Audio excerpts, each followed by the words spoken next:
I grew up in Mississippi. In my neighborhood, everyone was black. Day to day, I didn't see overt signs of segregation. But when I went uptown, it was a different story. Now, there's no bus service here anymore. But when I was a boy, I was only allowed into one of these doors. One said white, one said colored. As a kid, when you're confronted with an evil like racism, your first reaction is confusion. Why does this exist? Where does it come from?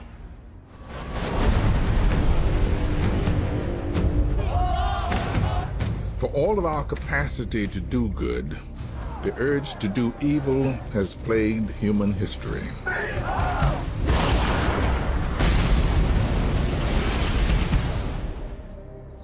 If you believe we live in a world under divine control, why should evil exist at all?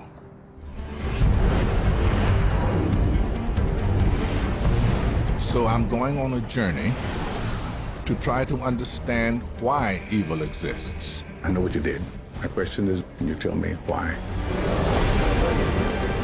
To discover how it invades our lives. People who believe that they are possessed by an evil spirit can come here. How evil first stole our hearts.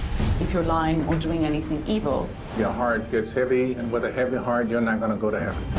And I'll see how some religions train us to fight the devil. You have two mentalities.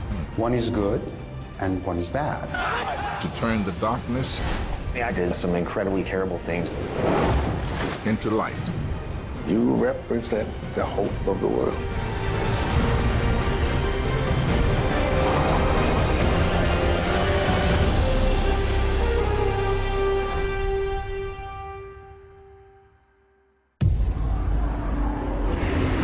To understand why evil exists, we have to know where it comes from. Some faiths see it as an unseen force that pervades the entire world. Demons that lurk in the darkness. For Christianity, it could be the devil himself. Or is evil something that comes from inside us? So I'm traveling to a maximum security prison to meet a man you could call evil incarnate. Ken, have you ever come face to face with evil? I've met some people who've done some very bad things. Neuroscientist Dr. Kent Keel is trying to pinpoint the source of evil inside the brains of psychopathic killers. I wanted to try to understand why people do really bad things, and how to help prevent it someday. Thank you. I'm about to meet one of Dr. Keel's most notorious subjects. He's serving a life sentence here. His attorney tells me this man raped more than 24 women and murdered 3.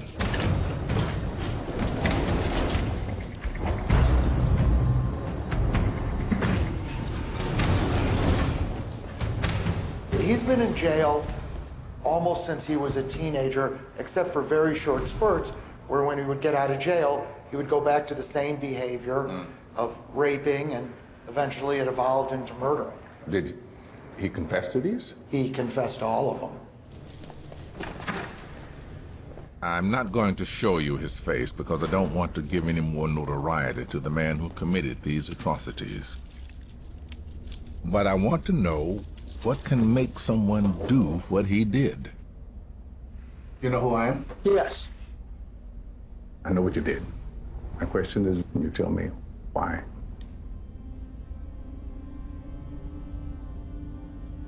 It was a spur-of-the-moment thing. Each time?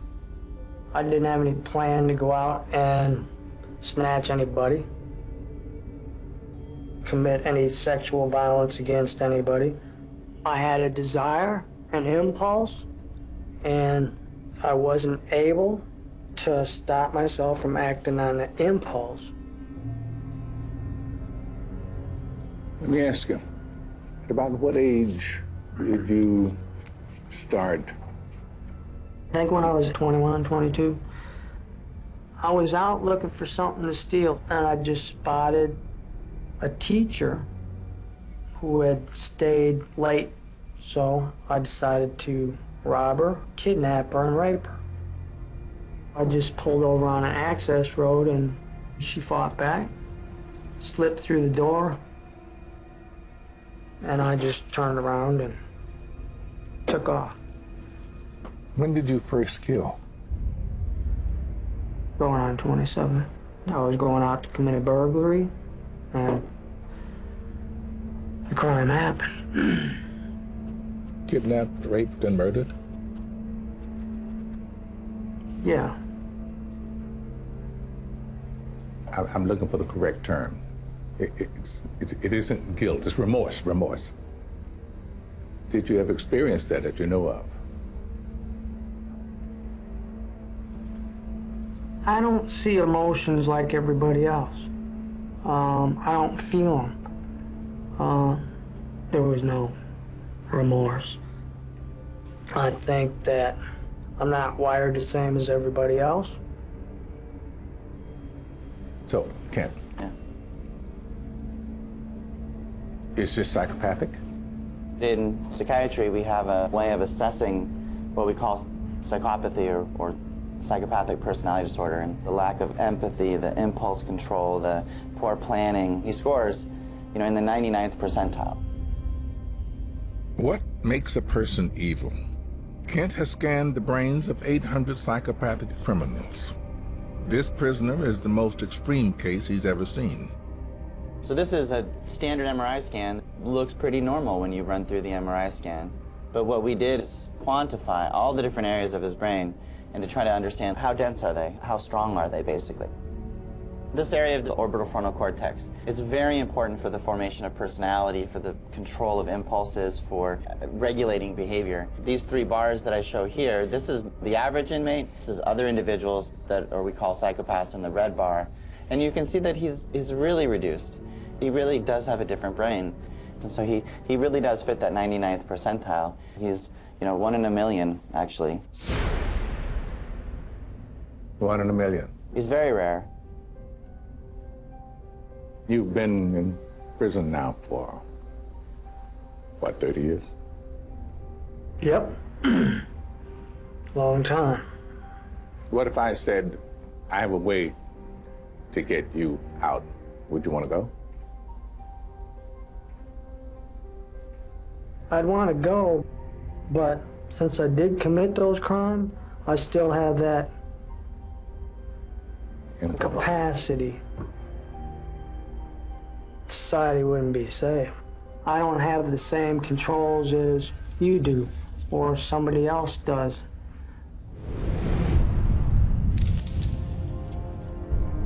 This is an evil man, evil personified. Neuroscientists say that his behavior is a result of bad neural wiring. But the question is, even so, does he not still have a choice? Can he choose not to commit a heinous crime? Psychopaths are at the extreme of human behavior. But we all face the choice to do good or do evil. And for thousands of years, we've battled those urges.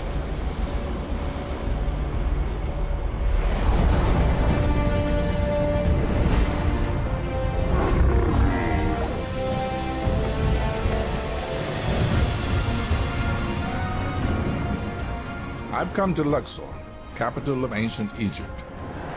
Egyptologist Salima Ikram is going to show me one of the oldest depictions of our struggle to choose between good and evil. So, right over there? Yes. All the east and sort of the part on the other side of the Nile, the east of the Nile, was always the land of the living. And then over here, you have the land of the dead on the west. Literally. All those are tombs. Yep. All of those are tombs, and I want to show you one in particular. These are the tombs of the nobles, just around the corner from the Valley of the Kings, where Tutankhamun was buried more than 3 millennia ago. So here's the tomb of Menna. Menna. Uh-huh. Here we go.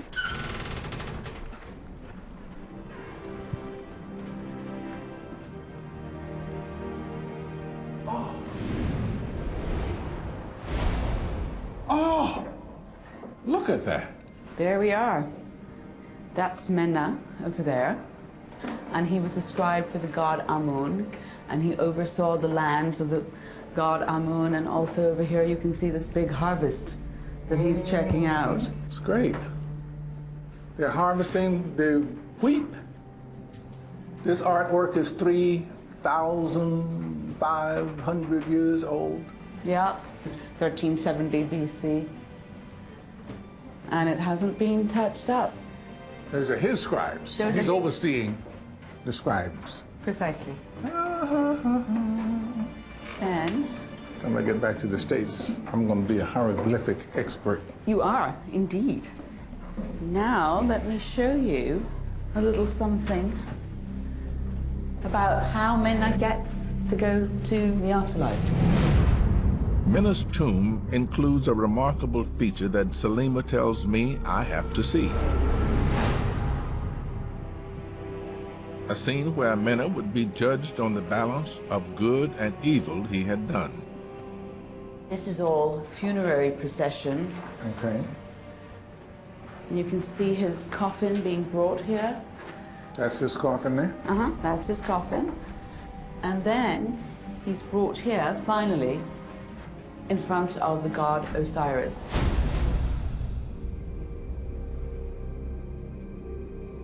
This is Menna. And then here, you have a complete innovation. This is the first time you ever see this, really, in a private tomb. And that is the weighing of the heart scene. And here he is being judged to see if he was good or if he was evil. In front of Osiris, the god of the underworld, Menna's heart is weighed against the goddess of truth, Maat. While Thoth, her husband, writes down the judgment. So it's almost as if it's a cliff note for him. Gotcha. Cliff notes. So if you're lying or stealing or cheating or doing anything evil, the whole thing is the fact that it All of reflects on that your weighs heart. on your heart. Your heart gets heavy. I have a heavy heart. Yes, And with a heavy heart, you're not going to go to heaven. that's right. You won't be able to have liftoff, basically. Good, well put. So in this depiction, his heart is indeed in balance, right? Right. So he's cool. Totally cool. All right. Good to go into the afterlife. You would think that that would be the beginning, at least somehow, of the Judeo-Christian ethic, as it were, in terms of good and evil in that. Basically, I think that modern religion has its roots in this idea of morality, and that anything bad you do is reflected and can be judged in some way. The Egyptians were very literal. They said you can judge it by your heart. But even now, when you can say he is pure of heart, it means he's a good person. Right. In the centuries after Menna, the idea of eternal reward for turning one's back on evil spread throughout Egyptian society. And from there, it may have fed into Judaism, Christianity, and Islam.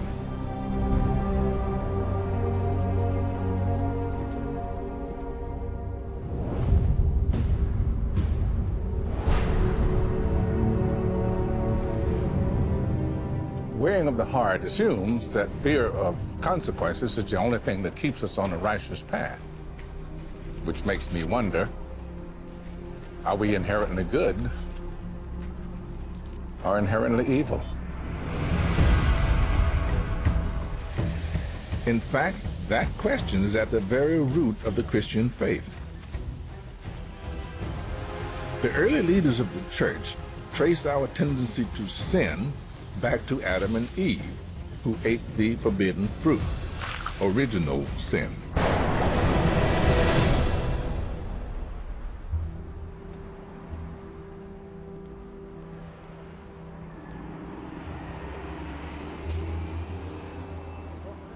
I've come to meet Baptist Reverend and theologian Cutter Calloway to find out whether original sin means we are all evil at heart. Hey, pleasure to meet you. Thank you. Have a seat. Thank you. Which book were you reading? The first few chapters of Genesis. That is exactly what I want to talk about. And what I want to talk about is sin. What is original sin? Well, it's a good question. The Christian tradition kind of coined original sin, and some primal desire that we all have. That's a very basic human urge or impulse. Because Adam sinned, that original sin was passed on from one generation to the next, perpetuated generation after generation after generation. I have recently spent some time with a person who we could say personifies evil, and you just say, why did you do these things? And he would say, I just felt like it. Beyond that, I don't know. Now, that's inherent evil, isn't it? What you saw, you could name that as a sort of demonic thing. This is demonic. It's demonic, but I think it's important for us to acknowledge that there is a little bit of him in all of us. There's something inherent in us that seems to bend itself towards death and violence. Is there a devil, or is that just a metaphor? It is a metaphor, and also the devil is real. There's a lot of different forms, you know, devils with pitchforks to goblins and ghouls, etc. In the New Testament, you even get Jesus interacting with Satan. And yet at the same time, you have Jesus talking to one of his disciples and saying at one point, "Get behind me, Satan." So it seems even Jesus is dealing with both an actual presence, what we might say is a personified evil, and at the same time that we can be satanic, demonic in our own desire to steer away from what God wants.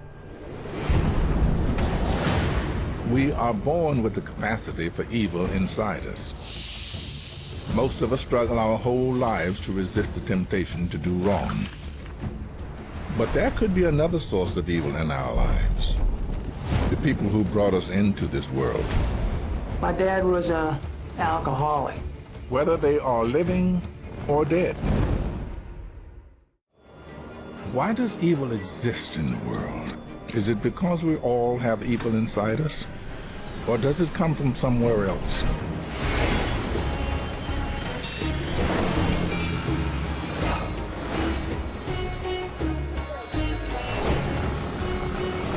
I've traveled to India to understand what Hindus believe is the source of evil, the unhappy souls of their ancestors.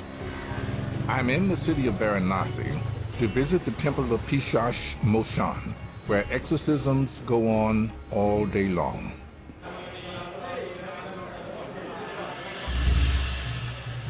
My guide, Varanasi resident and educator B.A. Vidya, introduces me to the head priest and to see the goblin, or Pishash, who is said to live here.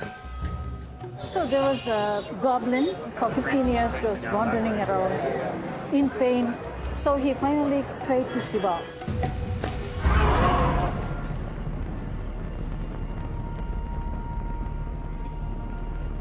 The great Hindu god Shiva puts the goblin through a purifying ritual which ends with a dip in a nearby pond. That instantly cures him of his disease.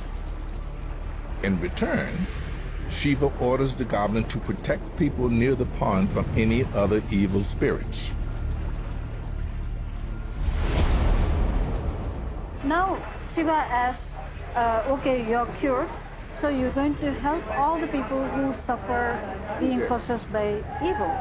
This is a benign goblin. Yes, he's a benign goblin. Now this pond has become a place of healing, a haven for people who feel their lives are haunted by an evil presence.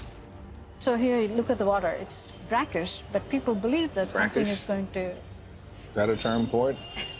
Yeah. So, you know, the typical theme is water cleanses everything. Okay, I'm gonna buy that.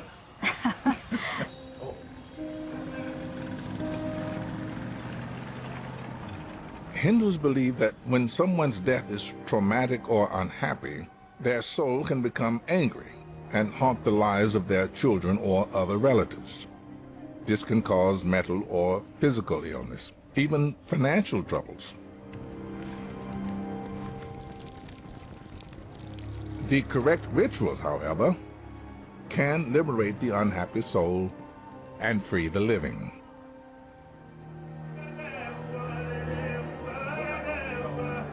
What's going on over there? That's the shaman. He's preparing... He's exercising? Yes. That conversation, no one can understand. It's So done he's speaking in tongues? He's speaking in tongues, yes. And then the patient responds, either screams or responds in tongues, or they have spasm, and then finally they believe that it's released.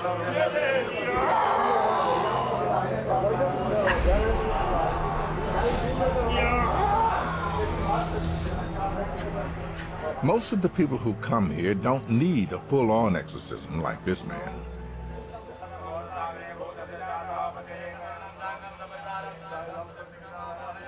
The Shukla family are typical clients. They're having money troubles, and they worry that the spirits of their ancestors may be the cause. So this is a departure ritual for the spirit that is wandering around. What gives you the impression? What makes one think, oh, my parents' spirits are not settled? I think personal troubles, them something is causing them trouble. Whenever there's a financial loss in the family and frequent sicknesses, bad dreams, and so everything is associated with this possession. To make their ancestors' spirits happy, the Shuklas must prepare them a good meal, one that is blessed by the priest. They offer honey, clarified butter, banana, fruits, and everything. So this would be offered to dead soul, which is going to eat the food. So this would be a special meal.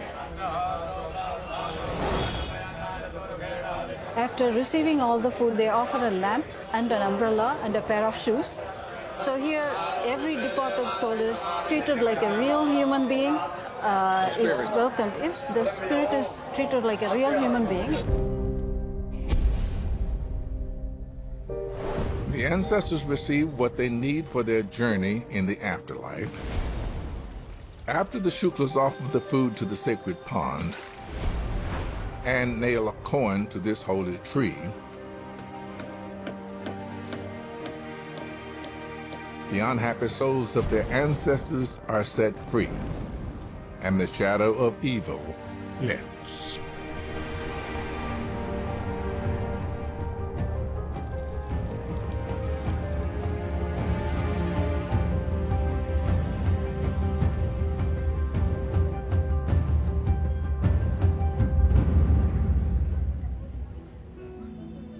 In Christianity, you've got the devil and you've got God, you've got good, you've got evil.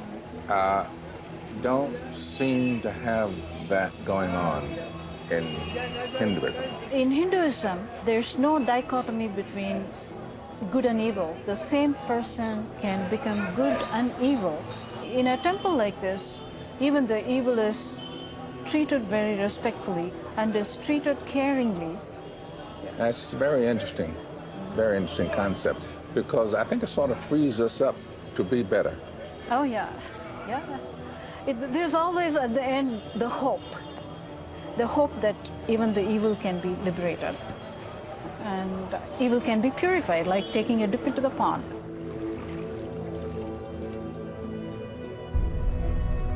So I've been watching people in these temples, I mean crowds of people, doing ritual to ritual, trying to stay in good graces of their ancestors.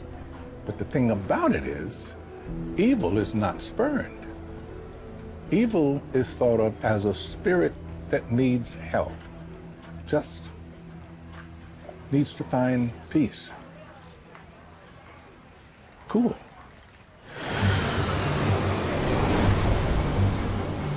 Hindus want to guide evil into becoming good. That idea is also the basis of another faith. One of the oldest and most influential religions in the world, but it's one most of us have never heard of. It's called Zoroastrianism. I've come to Orange County, California to meet the president of the temple here, Arman Aryan. Welcome to California Zoroastrian Center. Thank you. Zoroastrianism began 3,500 years ago in ancient Iran. The central symbol of the faith is fire. Today, there are just a few small pockets of Zoroastrians around the world, mostly in India and Iran, but some are here in California. This is the fire temple. And this fire is always going? This is a symbol of Zoroastrianism. The fire is always going. It represents enlightenment. The more you are aware of this world of ours, the more you know what's ahead, the better decisions you can make. It's kind of like you're walking with a flashlight in your hand. Yeah. The brighter the light in your life. That's right. How does that tie in to Zoroastrian belief in the separation of good and evil?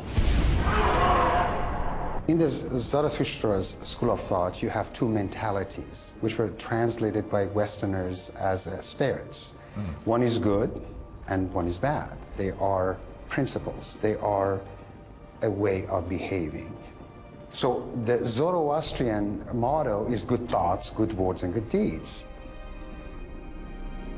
Zoroastrianism is a religion focused on defeating evil. Zoroastrian priests wear clean white robes, which, like their sacred flame, represent enlightenment, the path away from evil.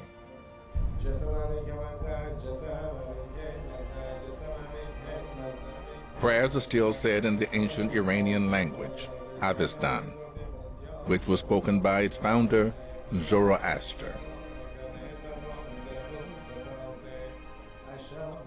Professor of Religion Gregory Riley has been studying how Zoroastrian beliefs shaped Judaism and Christianity, and how they gave birth to the idea of the devil. Zoroastrianism predates the Abrahamic religions. That's right, yeah. Zoroaster postulated that to defeat evil in the world, we're going to have a cataclysmic battle. And God and the devil are going to fight it out. That's New Testament. That's not Zoroastrianism. Yes, it is Zoroastrianism, yeah. And if you go to the great massive religions around, there's no devil. The Israelites, they lived without a devil until they're in Babylon. The Jews met Zoroastrianism, and they began to assimilate ideas. They come back, and the devil begins to appear in Jewish literature. These ideas about the devil having caused that evil, and those things start to work on people. So by the time we get to Jesus' day, they've actually created a name for the devil, Beelzebul, if you've heard that word before. Yeah, it's got a few of them. Yeah. So the great competitor of Jesus in our New Testament Gospels. This is now a new take. That's right. Jews make it their own. Christians make it their own. Islam makes it their own. But just as the idea of the devil in Christianity evolved from ancient beliefs, Modern Zoroastrianism has evolved too. For many Zoroastrians, the devil is no longer a real demonic figure. It's an internal combatant. The struggle between good and evil is one that takes place in the mind.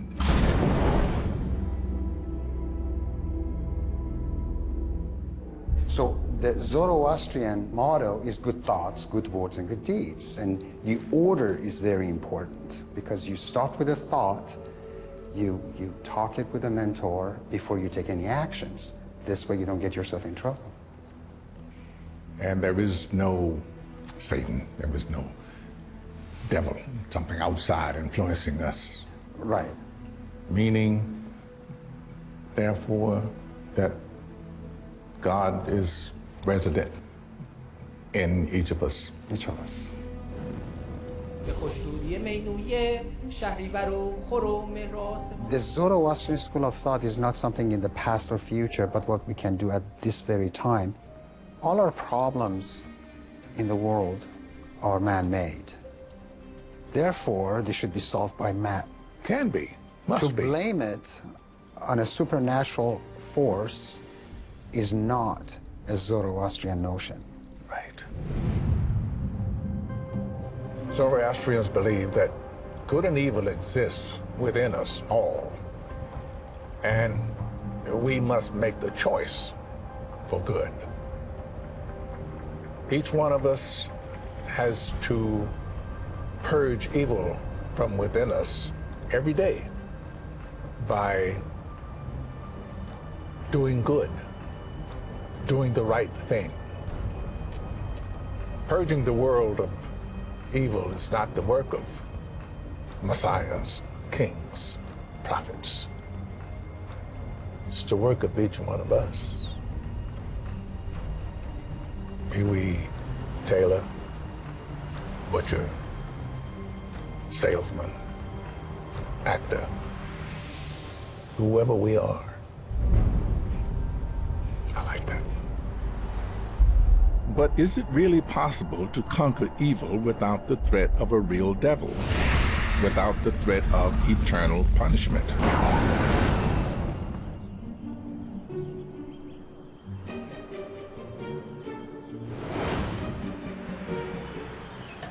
In New Zealand, psychologist Jesse Baring believes we need supernatural beings to keep us on the right track. Are you guys ready to play a game? Yeah! Jesse devised an experiment to test his theory. All right, why don't you guys make a circle and sit in front of me here, and I'll go over the rules for you. So you see this piece of tape? The first rule is that you can't step over the line. The second rule is that you've got to throw with your back to the dartboard. So you can kind of go like this and do the best that you can. Oh, see? Oh, not that easy, is it?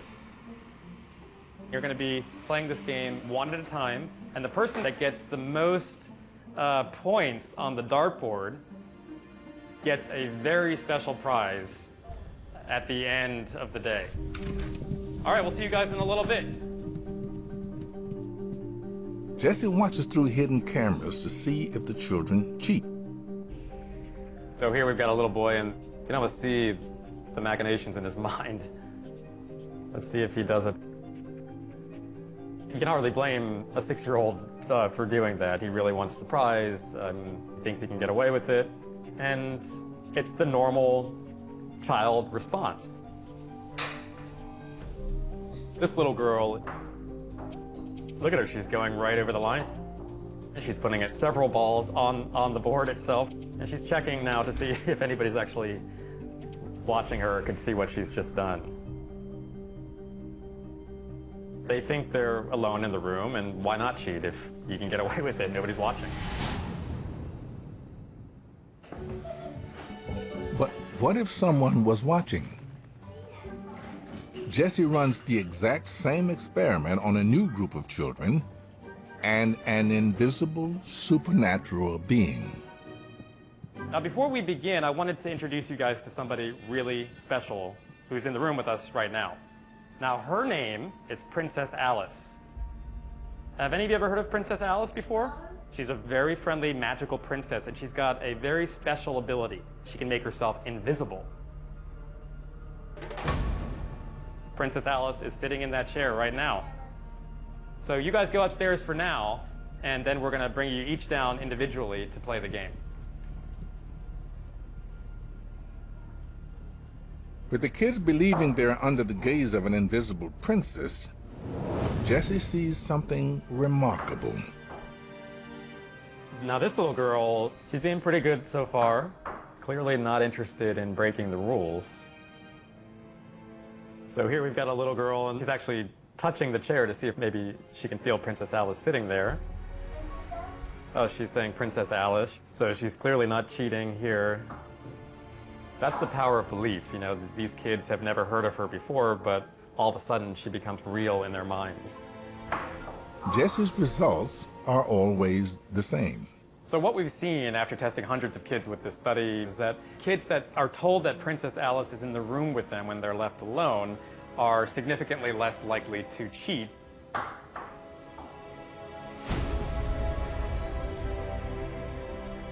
She's doing the same thing that any supernatural agent or god would do in a given society. She is watching them, she cares about their social behavior, and ultimately, at least the implicit assumption is that somehow she will act if they violate one of the rules. Jesse's research suggests that we need to believe we're being watched to eliminate selfish behavior, to keep evil in check.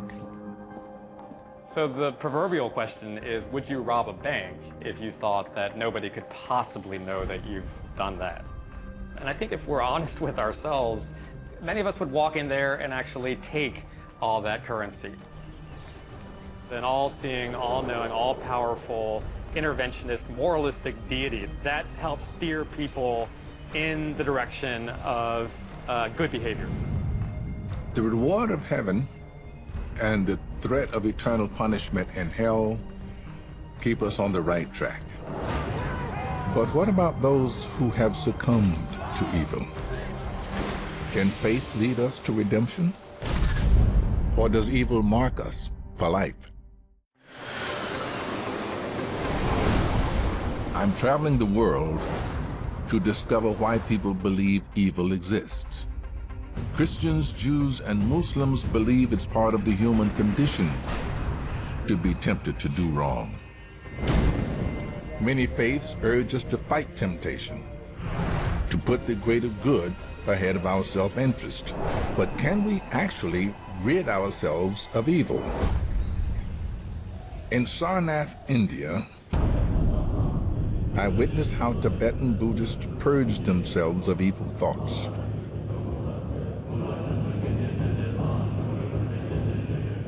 The monks here at the Vajravidya monastery perform daily chanting rituals. The music puts them in a meditative state of mind.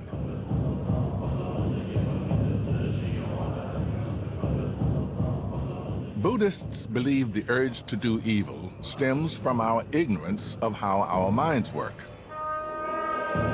The ritual helps these young monks locate the source of those bad thoughts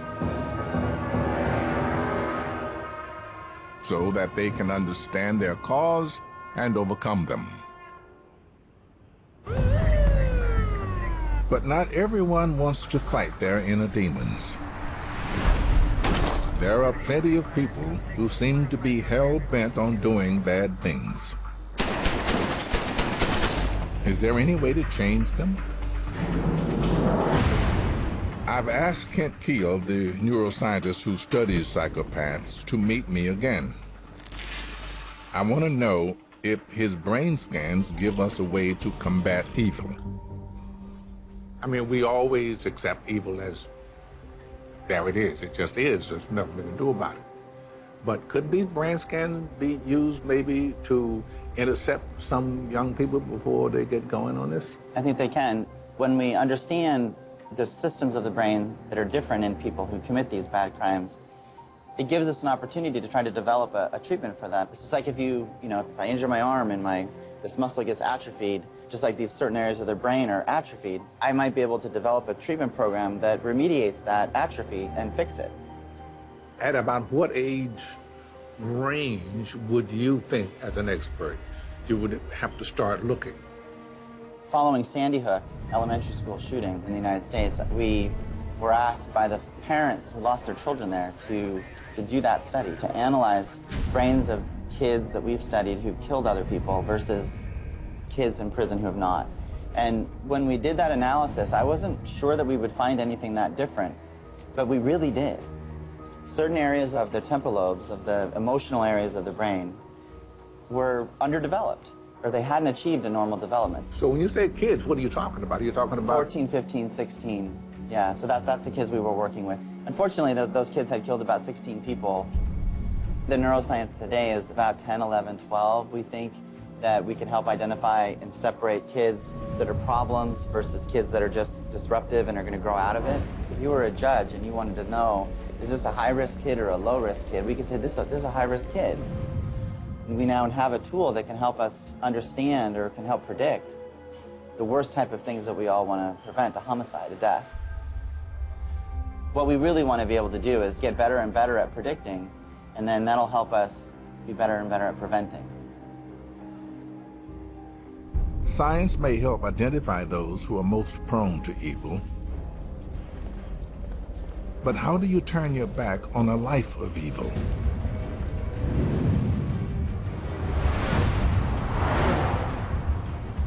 I've come to Los Angeles to meet a man who wiped all trace of evil from his life. All right, buddy, you are all done.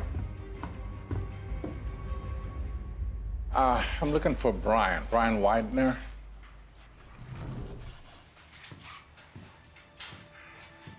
Morgan Freeman. Brian Widener, how are you? I'm very well indeed, very well. How are you? I am doing well, sir. Tell me something about yourself. I hear terrible things. Well, for 16 years, I was a neo-Nazi skinhead. A neo-Nazi skinhead? Yes, sir. I was in multiple skinhead gangs. I was an enforcer in one, did some incredibly terrible things to a lot of undeserving people. I was an evil person. I wanted to hurt the world. That's all I wanted to do. I had a sense of just utter destruction for everybody. That was my driving goal. Well, let me ask you, how did you get to the street? Why were you on the street? I fell in with a gang, basically, is what happened. I fell in with the wrong people. I was 14 years old, and I was running the streets. These guys gave me a place to stay. They bought me beer, made me feel accepted and wanted. After about my 10th year, I kind of realized this is a subculture of degenerates. I realized I'm not superior to anybody. In fact, I was pretty well a lower form of humanity, you know?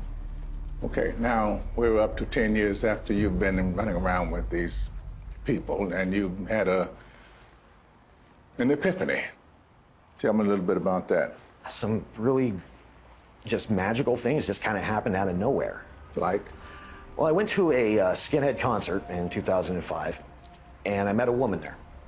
And by the January of 2006, we got married. By February, she was pregnant. I had to start taking a hard look at what I was doing with myself. I'm bringing this child into a world. And told him I can't do this anymore. I'm done. I got to take care of my son. So during that time, when I made the change on the inside, I actually had to make a physical change on the outside. How was that? Let me show you.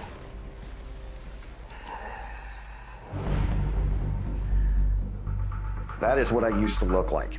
I mean, my neck was completely sleeved out. My face was sleeved out. I looked the part. I couldn't escape the way I looked on the outside, even though I had already changed on the inside. I got in contact with the Southern Poverty Law Center. They actually set it up to where I was able to get the tattoos taken off my face. Well, now, I mean, I can see little indications of scars. That more like you were maybe in a fight at some point and you healed up. It looked like you had all this stuff removed. How long a process was that? It took about 2.5 years. There was 25, 26 treatments, something like that. Every 2 weeks I was getting laser zapped. It was ungodly excruciating. My face was constantly swollen. I looked like the Elephant Man. It was a bad time. And here's actually a picture of me during the process. That looked like you got punched in the eye. Yes, it looks like I was a bad boxer, yeah. Yeah. Sort of like paying dues. I very much looked at it as a penance, actually, yes. Okay. I took the pain as a reminder that I've caused enough, so I might as well have some. Can you describe to me your sense of yourself in those times in terms of evil? Looking back, I had absolutely no remorse. I was borderline sociopathic. I had no feelings. I wanted to hurt the world. When I was going through the tattoo removal, I found God. Before that, I was a pagan, and my life was always dark. I always had a hole in my soul, I guess would be the best way to put that. I don't know exactly what his name is or if it's even Judeo-Christian. There is a godly presence in the universe, and it made itself known to me.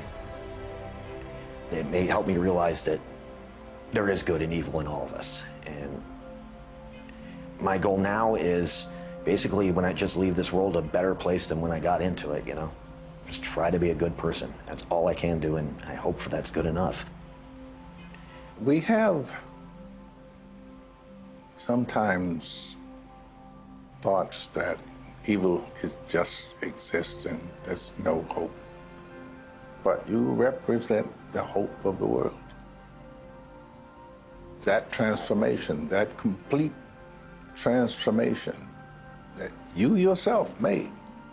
Absolutely. And for you to be able to just completely turn yourself around like that, it's very, very encouraging. And I'm honored to talk to you. Thank you.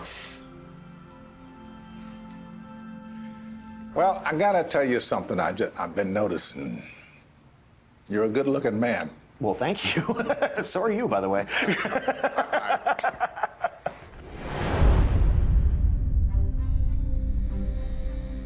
The outward stains of Brian's past have been wiped away. But I'm struck by the astonishing difference in his two lives on the inside. There was evil in his heart. His admission, deep and remorseless. But, he says, the birth of his son and a dawning belief in God is what purged him of evil. If Brian can do that, gives us hope that people can change. Evil can be contained. This hope is at the core of the Christian faith. We have gathered today on this riverbank to perform one of the oldest traditions in our faith, that of baptism. People sin, but those sins can be washed away. We follow Jesus' example today as we baptize Austin, Katie, Abby, Norman, and Chris. These 5 do this as a sign of repentance and forgiveness of sin. Baptism points the direction to where we are headed, and it's a new start on life. The Bible tells us Adam and Eve knew no evil until they ate the forbidden fruit. Almost every faith tells the story of how evil begins. Whether we believe it comes from unhappy souls, the devil himself, or the devil within, we all eventually come face to face with evil. But I think we need to know evil because in spite of all the suffering it causes, it drives us to do good. Without evil, how would we have ever developed our unique human characteristics? The ability to express kindness, mercy, forgiveness.